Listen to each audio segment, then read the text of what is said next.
do not have a system. So we are very, very, very looking forward to having something that is integrated for us to be modernized. No, we have some old systems and they none of them talk to each other. Yeah. So We're about 30 years behind. Two offers were closed for Oracle, obviously, to clean the market up in that category anyway. Gotcha. So this company is Apps Associates, Correct.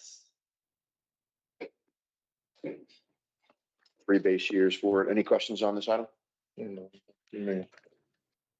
questions. Is there a motion to recommend it to the full board? Second. A motion properly seconded. Those in favor say aye. Any opposed? Motion carries. Smart scale. I think we do have this in this digital package. It's the third one on there. Laura? Have at it. Good to see you. yeah. So working with the city of Richmond, and the Virginia Public Rail Authority, GRTC used 7 of its 10 smart scale slots this year to submit pre-applications. GRTC submitted pre-applications for the north segment of the north-south BRT from Brook Hill Azalea to North 8th Street. The city of Richmond submitted a pre-application for the central segment from North 8th to Southside Plaza. And then we submitted another pre-application for the southern segment from Southside Plaza to Stonebridge.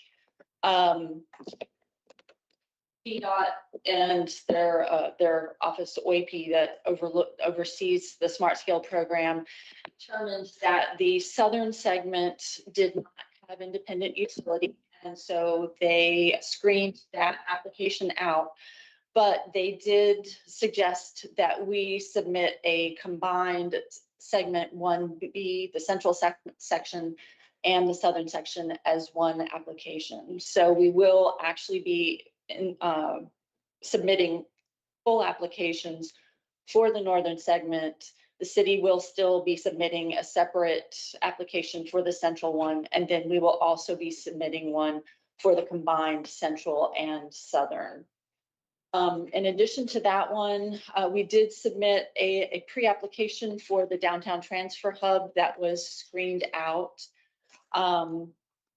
We also submitted on Henrico County's behalf pre-applications for the remaining construction extension BRT and for a Willow Lawn Transfer Center and nearby Park and Ride. And both of those are being submitted as full applications. The final one that we submitted was on behalf of the Virginia Public Rail Authority for a layover facility near Fulton Yard. The full applications are due on August 3rd of this year, and we are required to have the resolutions of support from the governing body at the time of the full applications. These are the ones that you guys have a max of 10, I guess, that can be filed, right? Correct. Yes. And these are the ones that in conjunction with those jurisdictions that, because I'm familiar with, obviously with the Henrico ones, we've discussed these Willow ones, the extension ones, but these are the part of the 10 package, I guess. Yes. And they're due in mid-August. So this would be a recommendation to the board to approve to go after those grants. Correct. Yes. Gotcha. Any questions on the smart scale application item? Good to go. So is there a motion to recommend this to the board? Make a motion. So moved and seconded. Those in favor say aye. Any opposed? Ayes have it. Next would be liability renewal. Deck, some more stuff popped up there. Did you just do that? Nice. Good afternoon, everyone. So the Virginia Transit Liability Pool is the actual insurance pool that provides excess coverage to us. As you can see, we did see a slight increase, 5% increase for renewal this year over last year. That could be attributed to newer vehicles as well as additional vehicles, but across the board, that's modest compared to what we've seen in the past as well as industry standards. So insurance rates are just tending to rise because of payouts and everything. So we're happy with that increase. Anytime we can get a savings, I feel like this is a proper savings compared to what it could be. But so far as renewal and everything, the amount that we're looking at, we were happy. So this one, you don't see anything, no outliers that are raising the cost, it's just general market factors. And outside of that, we're good to go. It is annual? Yes. Annual. And then this is the liability pool of all transit agencies, in the state of Virginia. So, they look at our agency compared to some of the others, and this is the rate. The rate was across the board, though. 5.3. Been using the same broker for a bit. We have. I'd take 3.3% in my renewal if I can get it. I got no question. Any questions on liability renewal? I'd make a motion. Recommend it. Motion made to recommend and properly seconded. Those in favor say aye. Ayes have it. Just curious, because I was just coming up, so I wanted to, get a sneak peek on what I should be looking for, so it's helpful. Yeah, we have two others. We kind of grouped them all together. The next one is, Tony, I'll do it if you don't mind. Is with Versa, and Versa covers our workers' comp claims as well as our crime policy, boiler, machinery, and property. And with that, we actually saw a slight reduction in our workers' comp rate. It went from 668 to 659. So if you look, you guys should have it. You have it. Make a motion to approve. Yeah. So a premium credit, which is great. And then the experience mod help, is that why? Our experience model was actually a little bit up. Yeah. But to me, So basically, the discount came in from that was our risk management program that we had in place here at GRTC. Oh, I got you. Policy premium Yeah, discount. very impressed with that. Training simulator, purchasing that and adding that to the actual training program. They actually came over and did a 15-minute skit on us and the training manager in the department. So they were very impressed with our actions towards risk management and keeping the state responsible. So that discount they gave us sort of offset the increase that we had across the. Yeah, 105 to 122 yes. on the mod. The That's mod, great. yeah, the mod has gone up. Yeah, I agree. Those in favor say aye. Any opposed? And that's also through a self-insurance pool for other agencies in the Commonwealth. That's great. And the last one is actually through our insurance broker, and it's for cyber, professional liability, crime insurance, fiduciary, and employment practices. And there was a slight increase overall in that one as well, which is by 3.31%. So we went from 171,000 to 177,000, but it covers 6 different policies. Yeah, and your excess auto is 20 million, right? It is, yeah. On top of the general liability. This is just your umbrella coverage. That's umbrella, yes, through the pool. Yeah, we have a self-insured retention with that policy of 325,000, Mm-hmm. and then they cover the rest. Yeah, so everyone up to. Any questions on this item? Is there a motion? Second. I move in second. Those in favor say aye. Any opposed? Motion carries. April financials for the next. Yes. Yes. Good afternoon, everybody. I'm going to present the financials. I do have a PowerPoint presentation. I was made to promise that it would be between 5 and 7 minutes. So here I start. All right, so we're having here 3 statements. The first one is the income statement. Let me take this out of the screen. First, we concentrate on the bottom. It's working. Yes, it's working. So we have here the expenses, and if we compare actuals with the budget, we do have a variance of savings of 12 million. And on the next slides, we see that that variance is positive, pretty much consistent as it was from the beginning of the year. Savings on equipment and facility maintenance, transportation, and you see there were the main contributors. And then also planning and scheduling, and then of course, taxes and license tied with the second column. The biggest number here, as you see, there are the 8.8 million, which there are planning and consulting projects, which they were postponed. Those variances, they are negative, and again, they are consistent with what we had in the previous months. Pretty much cost of insurance is more expensive, and that's driven by the self-insured losses. And of course, we do see their paratransit cost, which that's driven by the more demand. Now we are focusing on the revenue side. where we see actuals versus budget unfavorable 7.6 million. And that's composed by operating revenue and income, not so many news or some not so much variance there as it was budgeted. We do see here on federal fund 1.9 million unfavorable, which pretty much it's determined by the postponed planning and consulting again that you have seen previously 8.8 million. So what we have saving on expenses, we do also see not being used on the revenue side.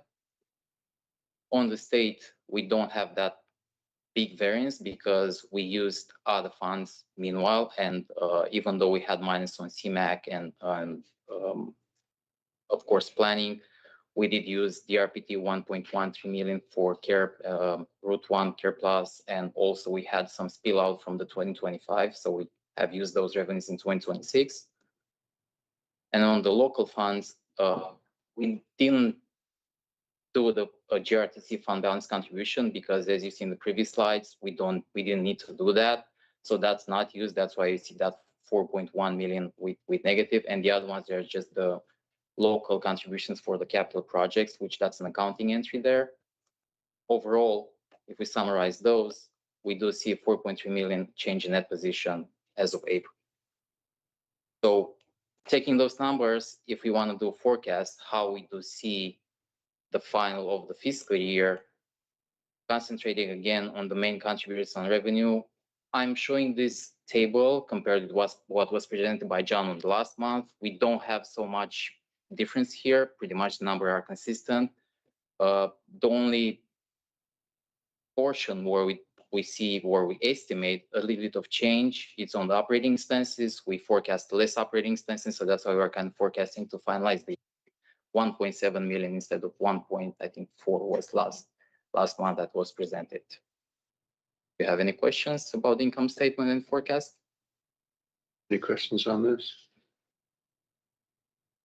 All right. That's a detailed explanation of what it's there in that 1.7 million. What was the math behind? That's helpful. Well, let's go back. Go back, yeah. Yeah, I mean, so this is extremely helpful because one, I just like that we're asking questions and y'all are coming back at future meetings and incorporating this. So this is helpful because it gives that background and insight into some of the questions. I just want to make that comment that please keep doing that because that is extraordinarily helpful. I guess I see the difference in the forecast and I see how it adjusts to, if there is a change in the net position. I just, again, want to encourage you to keep doing that because it eliminates questions, my questions at least. All right, thank you. Moving to the balance sheet, I want to show only the liability, not liability, the short asset, the liquidity of the company, because we do have some small changes there. So if you look here, we just have a variance of about 10 million from 2025, but that's composed because we increased the accounts receivable, and that's driven by the fact that we didn't throw down the approved funds from the Fed, the FTA 5207, and that is in correlation with more use of the cash and also change in position from the capital funds to cash funds.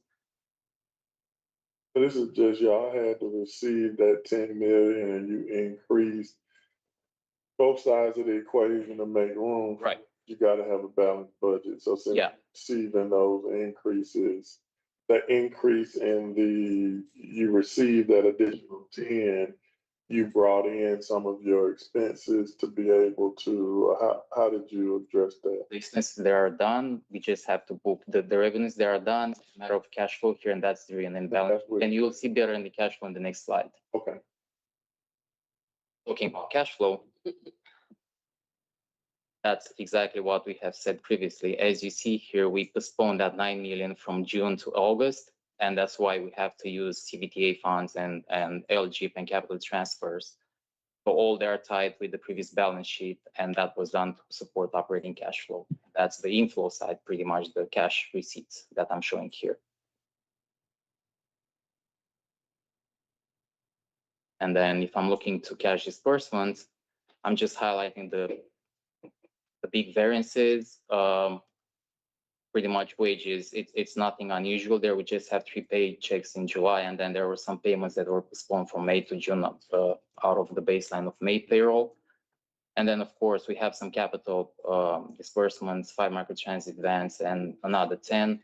Overall, the cash position should be around 2 million, June and July. And then based on those cash receipts that we have mentioned previously, we are kind of forecasting to finalize the cash position in August in that position. Am I correct in just assuming those acquisition of those vans and the additional 5 microtransit, all of that activity is happening between, I'm assuming, June, July, and August? Right. And we do have more in the next months, but of course, they are not captured here. And the cash management here starts to be more management, if I can say that about it, because you do the payments in 1 month, but then you capture the cash in the next month. Okay. And pretty much that's it. I guess I was in 5 minutes. Good, Yeah, I yes. appreciate it. It was concise, so thank you. Yes. Any questions on the April summary? Yeah, that was helpful for me. I think, do you need an action on recommend that? No. No, just a summary. Yes. So you'll be presenting before the board too? Yes. Yes. Yeah, John won't be back by Tuesday, so yes. Did a good job. Just do it like you just did it. Sounds good. I would say highlighting and follow, that last piece, I shouldn't have even, I should have just waited until you got the cash flow, but I'm so used to not seeing it. So yeah, please, continue to show your work on it. It just helps. Thank you. Thank you. Any legislative update, Jim? Yes. They have remained the same. You have an update in front of you guys, so it should be a link. We don't have much to report on Fed, tracking the third, tracking surface reauthorization, thinking that won't change until midterms happen. At the state level, we have a House Bill 200. We call it the TRIP bill. It was carried by McQuinn. It gives some ambiguity, zero fair funding at the state level. So you guys change or came onto the board, I think you remember that we went after a grant that had a 5-year sunset. After 5 years, there was no more money involved for zero fair. This bill allows it to go under TISDAC to be restudied, where it might allow us to reapply for monies beyond the 5 years. So that's just a fail safe for us hopefully moving forward when we're talking about zero fair and state funding support. We have House Bill 564, that's our Clear Lanes bill. That's another avenue. I think you guys had started talking about it last board meeting as far as zero fair. Let's stop talking about it as a budget item, but something that's just ingrained in how we do business. Bus enforcement is going to allow us now to ticket people that sit in our red lanes or sit in front of bus stops, et cetera. We want to make sure that we're partnering with our local governments. Study, Dexter did a study with Hayden AI. We had over 1,200 infractions. What we're doing now is doing further research. The school board, Richmond Public Schools right now has a return rate of about 20% on collection. As most of you know, we can't enforce it, but 20% collection on Richmond Public Schools. New Kent Interstate 64 has a collection rate of about 50%. So I don't want to give you guys any for us as we're talking forward of local governments being able to flex new sources of revenue without having to balance it towards schools or something else, but it's For video enforcement. video enforcement. Because there's no permissive authority to enforce it. You can send the tickets out, but they can't come back. And you can't doing that in the city of Richmond, the school bus passing. And this would fall within that category. Same category. So New Kent is doing about a 50% return. I'm not gonna say 50, but yeah, so. 20's a little low, but 50's good. Exactly. So it gives us more. Adrian has said before, it's not gonna say it doesn't matter what the number is, it's better than zero. So that's something that we're gonna be working with our local governments. I thought, okay. So that's gonna give us partnerships with our local governments. We'll probably be coming to you guys as boards, just trying to get support and push it on down as we work with the DPWs, et cetera, to see how we can kind of get this thing rolling. We're gonna be probably before you all with the grant submissions for tech equipment and things that are needed to get this off the ground. We're going to have projections of financial forecasting, et cetera. But this is another avenue that we think can help us when we talk, not just zero fair, but additional funds for GRTC. Thank you, sir. Agenda review. I'm sorry.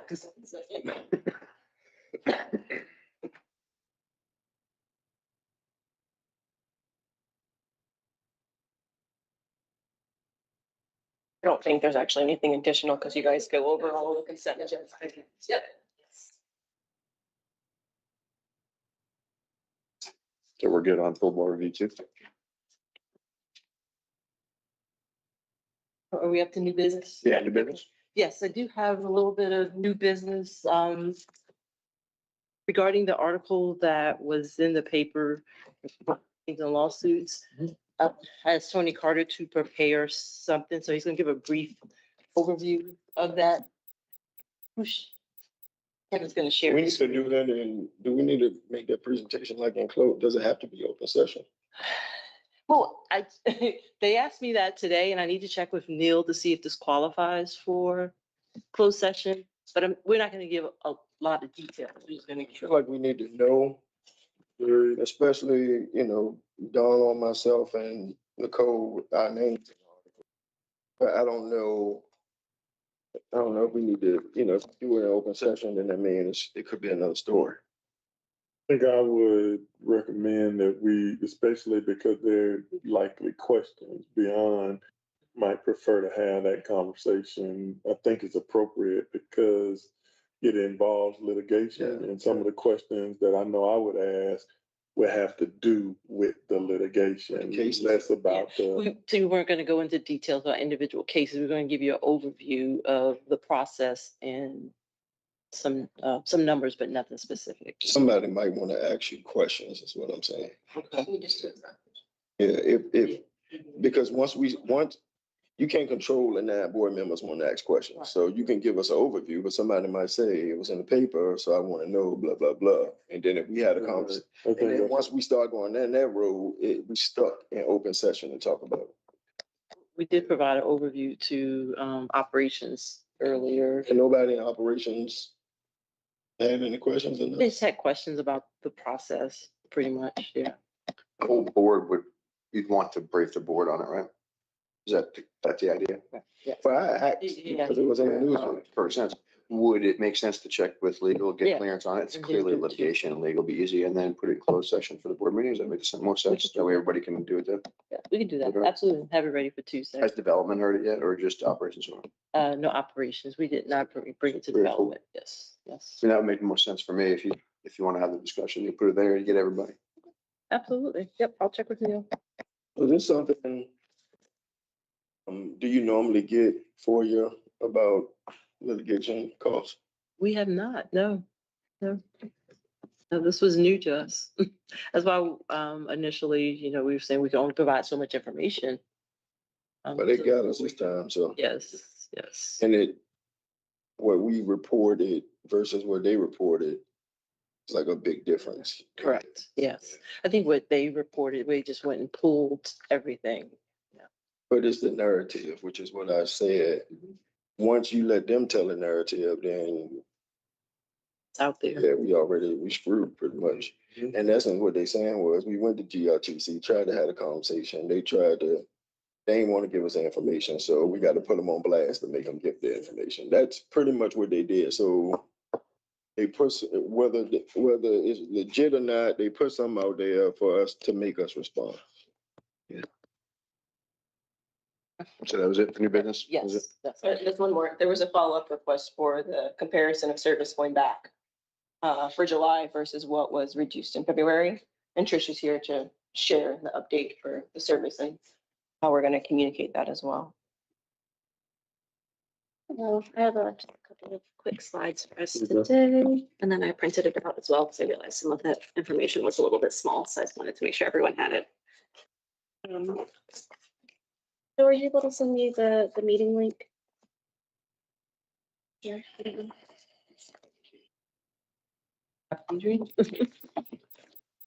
No. I am able to. Yeah.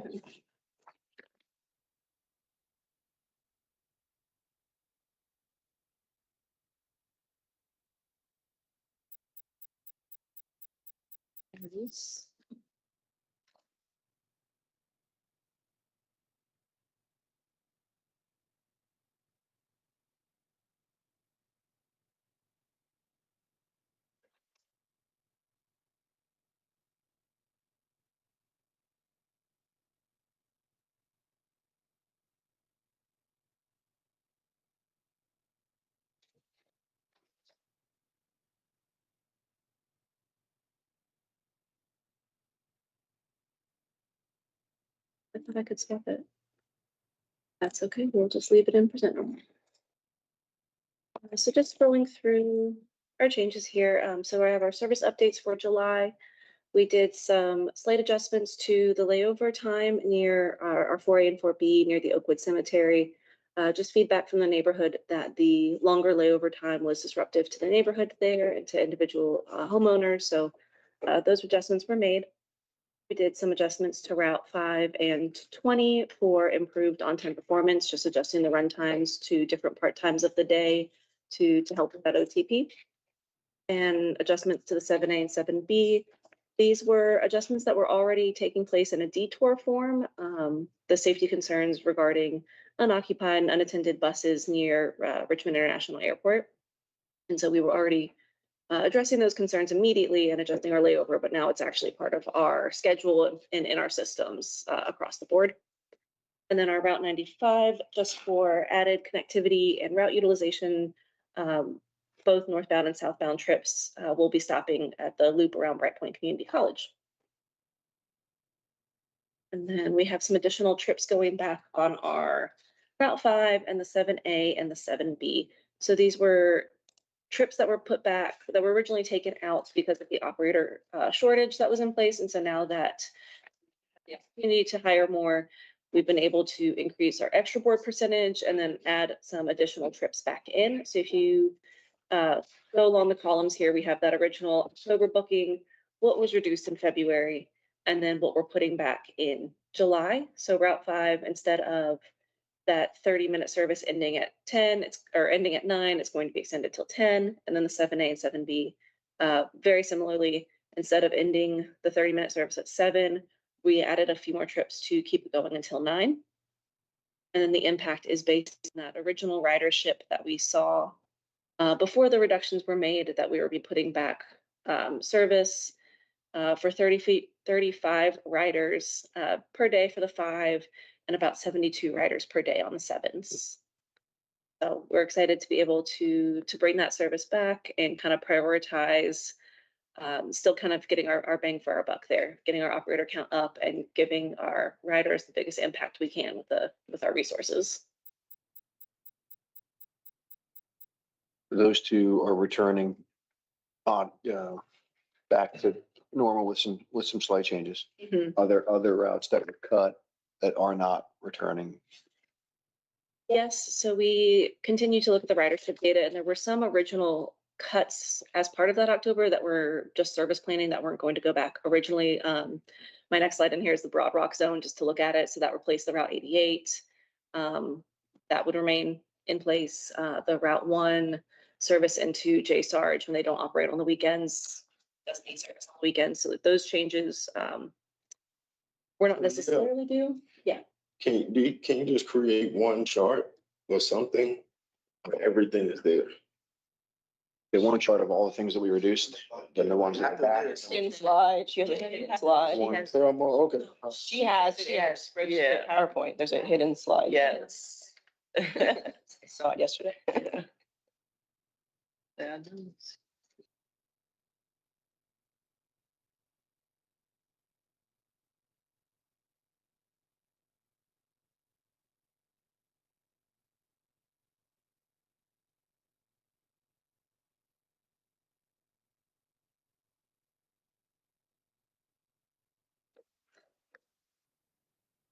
That's what's not in here. Yeah, I created this one and then thought, well, if it's not having a change, I don't know that anybody would like to look at it, but This is probably the one that's probably, I mean, I'm speaking for myself, probably most important to look at. It's not returning and it was cut. People want to be able to point towards ridership or rational. Right here is no, This is the one, but this is no cuts or anything. That was what was reduced. That's still not going not back. back. Oh, okay, yeah, In my yeah. opinion, this is the most important one, because if it's Yeah. cut because of driver shortage, which it was. And if it's not back or not planned to be back, this is the stuff that would need to be explained on, at least, by us when asked, or by staff, that it's not returning because of X, Y, Z. Either still driver shortage, either nobody's on it, nobody's ridership analysis, for whatever other reason.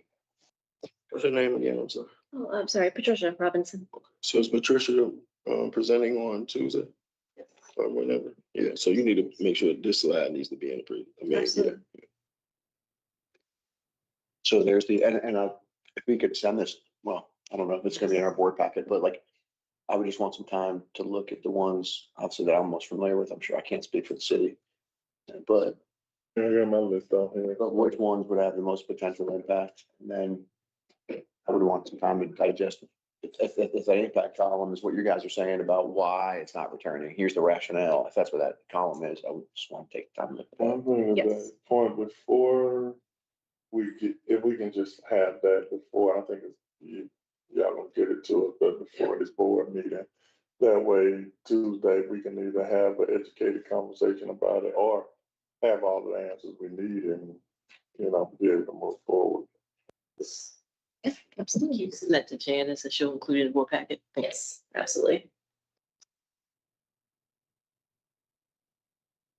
Should I pause on this longer or do we want to move forward and I'll just make sure to include this? Sending it to us quickly, I don't, Yeah, if I'm speaking for myself, I would just want to get it in the hands of our transportation. I mean, Terrell is key. to this. I would just want some analysis done of their thoughts on value, or if they might even agree, like, hey, I don't think based upon ridership, that's necessary. get told. And then just bringing in the broad rock to see how it's been doing since this is our newest microtransit zone that we've kind of added along here. And it's a route replacement from our very limited service of Route 88, which was in place primarily for the Philip Morris area. And you do see that as a hotspot come up on the map. And then a lot of trips to and from Southside Plaza as well. The previous fixed Route 88 in its prime was about 1,100 riders, and the average in the last 6 months of its service was about 930. And we're sitting at last month, we had 802 riders for this new model. And so it's just always exciting to see the new link services kind of uptick in ridership, and we can see where, we haven't reached our plateau yet. So we'll see how much use this zone gets.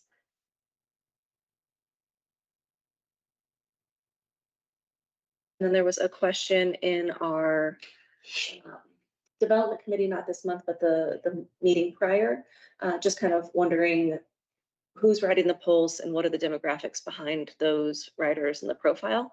So those slides are included in here as well, just to have that breakdown of pulse, local versus express for age, household income, race, and gender. I can pause there, but Any questions on the heat map or the breakdown trip? Thank you, man.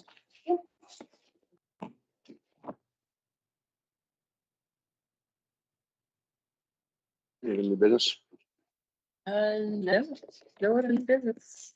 Note here to go into closed Yeah, session yeah. for Be brief. memorandum for MOU. So I'll go ahead and make the motion. I move the finance committee, the GRTC board, hold a closed meeting pursuant to section 2.2, 3711, 829 of the Code of Virginia to discuss the status, terms, and scope of a MOU relating to the use of real property known as 500 North 10th Street. This discussion in an open session would adversely affect GRTC's bargaining positions. Okay. So second, is there all in favor? Motion carries.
Just need this one sheet. I don't have anything else. Thank you.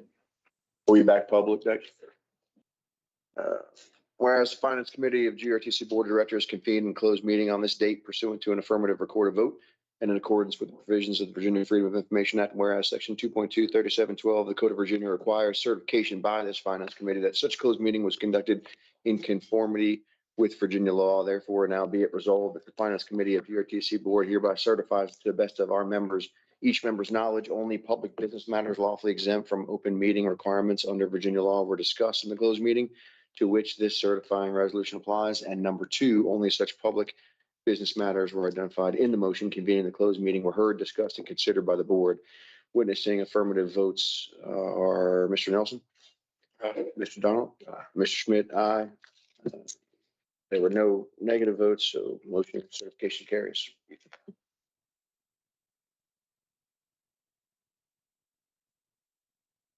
Anything else? Any other business for finance today? That's it. Thank you all. We appreciate your time. Meeting is adjourned at 3:50. Yes.